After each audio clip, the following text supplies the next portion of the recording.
नमस्कार, स्वागत है आपका मनी 9 पर। मेरा नाम है रोहित कौशिक और आज हम एक ऐसे मुद्दे पर बात करने वाले हैं जिसका इंतज़ार काफ़ी समय से चल रहा है। हम बात कर रहे हैं रिलायंस के जियो की।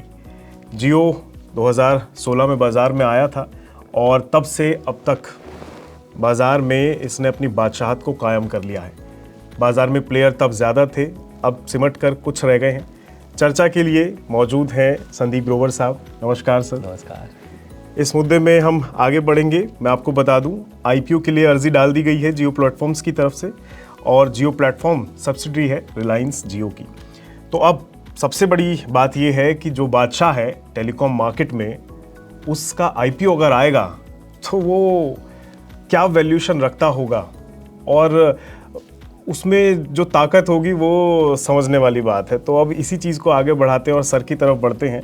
सर, सबसे पहला सवाल आपसे यही रहेगा कि रिलायंस जियो आ रहा है और मैं जैसा कि संबोधित कर रहा हूँ बादशाह है बाज़ार का, तो इस बादशाह की वैल्यूएशन पर और इसकी पूरा जो आईपीओ आने की अगर चर्चा चल रही है तो क्या कुछ खबर है इस पर? भारत में बादशाह होगा आपने कहा, तो दुनिया में भी कहीं तो ये स्टैंड करेगा। बिल्कुल, वो भी तो हर किसी के मन में है कि जब आईपीओ आएगा, ये आईपीओ की अर्जी देने पर विचार कर रहे हैं। जब आईपीओ आएगा तो पैसा लगाना, खैर वो तो एक सवाल है ही नहीं, लेकिन वैल्यू क्या होगी, कितनी बड़ी कंपनी ये बन गई है। 2016 में जैसे आपने राइटली कहा, इन्होंने अपना कारोबार लॉन्च किया था और 2019 से इनफैक्ट रोहित भाई आपको याद होगा आईपीओ की बात चल रही है। बिल्कुल। मैं 2024 की जब रिलायंस की एजीएम हुई थी, मैं आपके वैल्यूएशन वाला जवाब देता हूँ क्या वैल्यूएशन हो सकती है। 2024 की जो रिलायंस की एजीएम थी, उसमें हर कोई अगर निवेशक एक चीज़ सुनना चाहता था ना, रिटेल और जियो के आईपीओ की बात सुनना चाहता था। कब आईपीओ आएगा, क्यों आएगा? क्योंकि 2019 की एजीएम में इन्होंने बोला था कि हम 5 साल में इसका रोड मैप तैयार करके आपको एक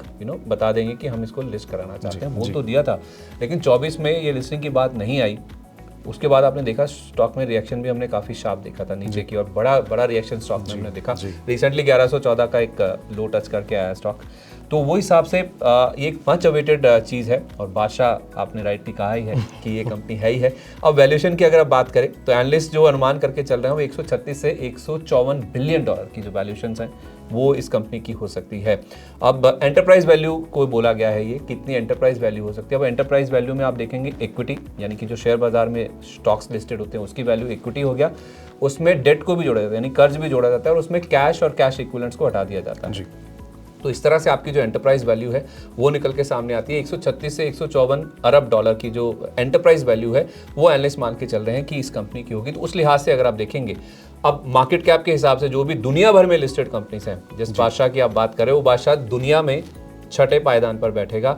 और यहाँ पे जो लिस्टेड कंपनी है फिलहाल के लिए जो बादशाह बनी बैठी लिस्टेड स्पेस में, भारतीय एयरटेल, उसके भी ऊपर जाकर ये सुसज्जित हो जाएंगे। अच्छा, मतलब जैसे ही आईपीओ आएगा ये इनसे, हाँ, ये जो वैल्यूएशन बन रही है, मतलब 136 से 154 बिलियन डॉलर की अगर आप बात करें तो उस लिहाज से ये दुनिया की 6ठी सबसे बड़ी टेलीकॉम कंपनी होगी और इस पायदान पर पहुंचने वाली सबसे तेज रफ्तार से पहुंचने वाली कंपनी बन जाएगी।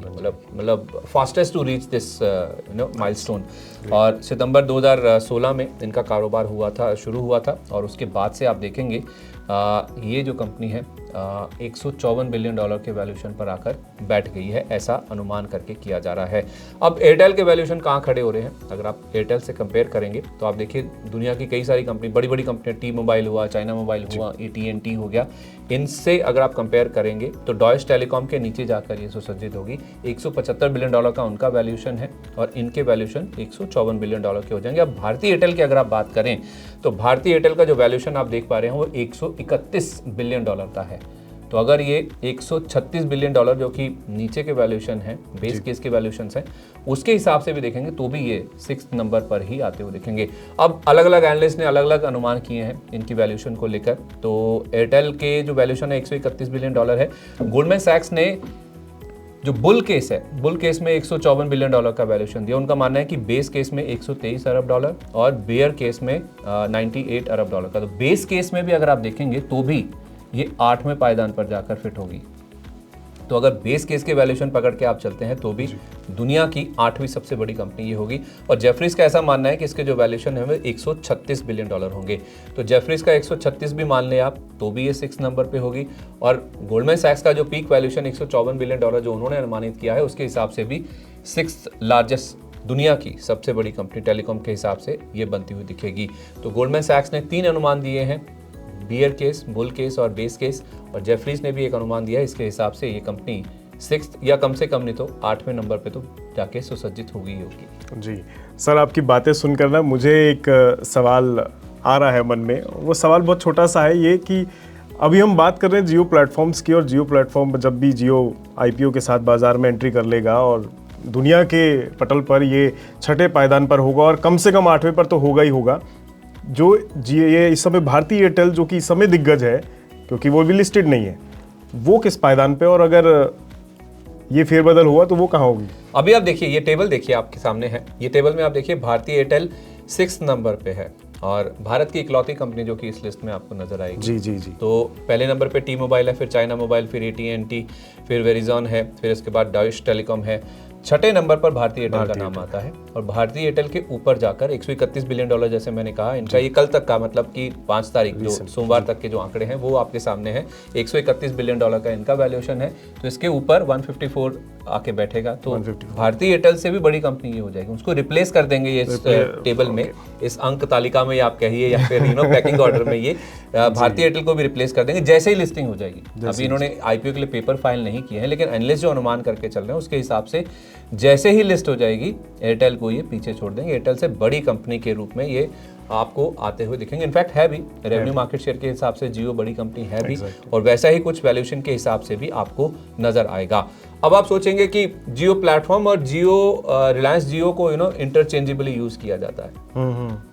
आपके मन में सवाल आता होगा कि अब ये अंतर क्या है। आपने राइटली मेंशन किया भी कि जियो प्लेटफॉर्म्स की सब्सिडरी है रिलायंस जियो, लेकिन इसके अंदर जो जियो है वो मोबाइल सर्विसेज और ब्रॉडबैंड कारोबार में है। इसके अलावा भी कुछ 4-5 बिजनेसेस हैं जिसको मिला के पूरा जियो प्लेटफॉर्म्स का बिजनेस है। तो जब लिस्ट होगी तो रिलायंस जियो लिस्ट नहीं होगी, रिलायंस जियो प्लेटफॉर्म्स लिस्ट होगी, जिसके अंदर रिलायंस जियो जो कि मोबाइल सर्विस और ब्रॉडबैंड का कारोबार है, इसमें जियो सैटेलाइट भी है जो कि सैटेलाइट ब्रॉडबैंड बिजनेस का काम करेगी। आज सुबह आपने देखा होगा डीओटी ने कुछ और अतिरिक्त नियमों की बात की है, कुछ चेंजेस किए हैं सैटेलाइट ब्रॉडबैंड बिजनेस की जहाँ तक बात है, या फिर इंटरनेट सर्विसेज जो होती हैं सैटेलाइट बेस्ड, उसके नियम कुछ और कड़े किए हैं। इसमें सावन मीडिया भी है जिसको आप जियो सावन के नाम से अब जानते हैं, डिजिटल म्यूजिक और मीडिया कंपनी है। जियो हैप्टिक टेक्नोलॉजीज है जो कि चैट बेस्ड पर्सनल असिस्टेंट का काम करती है, और एस्टीरिया एरोस्पेस जो कि ड्रोन टेक्नोलॉजी से जुड़ी हुई है। ये सब बिजनेसेस इसी के अंडर ही आते हैं जियो प्लेटफॉर्म के अंदर। तो 110 बिलियन डॉलर के आसपास आप देखेंगे तो आपको रिलायंस जियो का वैल्यूएशन बैठता है। जो जेफरीज ने अब 136 बिलियन डॉलर का वैल्यू किया है, उसमें 110 बिलियन डॉलर उन्होंने टेलीकॉम बिजनेस, ये जो जियो का बिजनेस है उसको दिए हैं, और बाकी जो 4-5 बिजनेस हैं वो 26 बिलियन डॉलर के आसपास। इस तरह से जेफरीज ने अपना वैल्यूएशन किया है। तो काफ़ी सारे बिजनेसेस हैं इसमें, लेकिन प्रमुख जो है वो जियो का ही बिजनेस है जिसमें मोबाइल सर्विस और ब्रॉडबैंड कारोबार आता है। जी अच्छा सर, अगला सवाल की तरफ बढ़ते हैं, और अगला सवाल ये कि हाल में पीछे काफ़ी समय से मैं सुनता आ रहा हूँ कि जियो के अंदर धड़ाधड़ लोग निवेशक बनते जा रहे हैं, और वो लोग नहीं कहेंगे, बड़े बड़े ब्रांड हैं वो एक्चुअली। तो वो कौन कौन है, और अगर उनकी वैल्यूएशन का भी अंदाज़ा हो कि वो कितना उसमें जुड़ रहे हैं? देखिए, इसमें 9 बड़े नाम हैं जिसमें कुछ पी कंपनीज, कुछ बड़े इन्वेस्टमेंट बैंक्स या फिर जो इन्वेस्टमेंट कंपनीज होती हैं, बड़े सॉवरेन फंड्स होते हैं, उनके नाम आपको नजर आएंगे। इसमें 2 बड़े नाम तो आपको जो आपकी रोज़मर्रा की ज़िंदगी में आप ही इस्तेमाल करते हैं, मैं भी इस्तेमाल करता हूँ, फेसबुक, गूगल, ये दोनों ही निवेशित हैं। इसमें सिल्वर लेक है, इसमें KKR है, मुबादला है, जनरल अटलांटिक है, इसमें TPG है, विस्ता है, ADIA, Abu Dhabi investment authority, ये सारे नाम इसमें निवेशित हैं, और इनका कुल मिला के देखें तो करीब 33% के आसपास ये हिस्सा होल्ड करते हैं। और ये जो रकम इन्होंने जुटाई थी, ये हिस्सा बेचकर करीब 1.5 लाख करोड़ रुपए के आसपास ऑलरेडी ये जुटा चुके हैं। तो 32% अगर आप देखें, 33% अगर इन्होंने 1.5 लाख करोड़ में बेचा है, तो इसके हिसाब से करीब 4.5 लाख करोड़ की कंपनी ये बैठ जाती है। तो आप समझ सकते हैं कि अब इतने वैल्यूएशन तो है नहीं, कोई काफ़ी साल पहले ये स्टेक इन्होंने बेचे हैं, तो उस लिहाज से यहाँ से वैल्यू काफ़ी ज़्यादा ग्रो हो चुकी, कंपनी ने और भी ज़्यादा ग्रो कर लिया। उसके बाद 5G वाला भी मूव आया है कि 5G से पहले के सारे ये जो इन्वेस्टमेंट्स हैं वो आते हुए दिखे थे। तो उस लिहाज से ये 9 कंपनियाँ हैं जो कि बड़े रूप से इनमें निवेशित हैं, और 33% स्टेक ऑलरेडी उसमें बेच चुके हैं। तो बड़े बड़े नाम हैं जो कि इनके साथ एक समय ऐसा था जब ये बहुत बड़ी कंपनी नहीं थे, बादशाह शायद नहीं भी बने थे, शायद उससे पहले से इनके साथ निवेशित हैं। अब ये बादशाह बन चुका है, तो आप समझ सकते हैं कि अगर IPO आया तो हो सकता है कुछ इनमें से थोड़ा सा स्टेक सेल बेचें भी, या कुछ अपने होल्ड भी कर लें। तो आप समझ सकते हैं कि इनकी वैल्यू किस तरह से ग्रो करती हुई नजर आएगी। बिल्कुल, यानी ये ओवरऑल स्टेक इन लोगों ने जियो प्लेटफॉर्म में ले रखा है, सिर्फ जियो में नहीं, पर जियो का अपने आप में एक बड़ा दबदबा है जियो प्लेटफॉर्म के अंदर बाकी बनिस्पत कंपनियों के हाँ, मुकाबले। 136 में से 110 बिलियन डॉलर तो जियो का ही है, मतलब रिलायंस जियो का, जो कि एक मोबाइल सर्विस और ब्रॉडबैंड से जुड़ी हुई कंपनी है। जी, तो चलिए, उम्मीद है हमारी तरफ से आपको सारी जानकारी दे दी गई है और बाकी अपडेट्स जैसे जैसे आएंगे आपके साथ फिर जुड़ेंगे और चर्चा करेंगे सर के साथ, और देखते हैं क्या कुछ नया निकल के आता है और कब तक आपका ये इंतज़ार खत्म होता है। फिलहाल आज के लिए दीजिए इजाज़त, नमस्कार।